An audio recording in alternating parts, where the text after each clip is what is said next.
اللهم قنا عذابك يوم تبعث عبادك واعصمنا بألطافك يا خفي الألطاف ونجنا.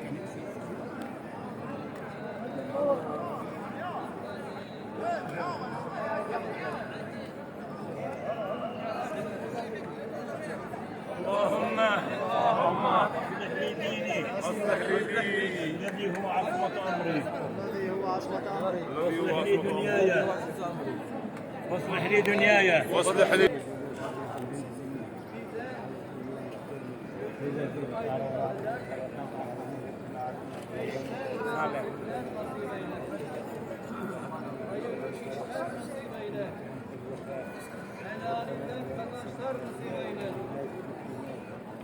bizi takva sahiplerine önder eyle.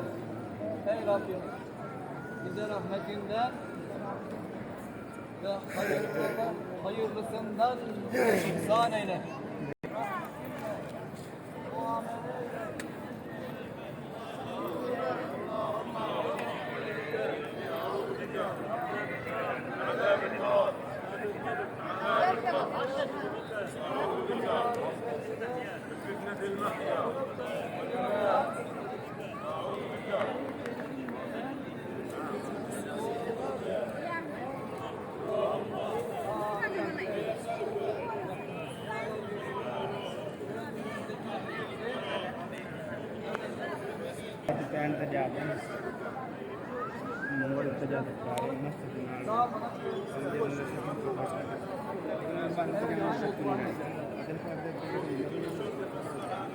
Evet, şuradan sıra verelim.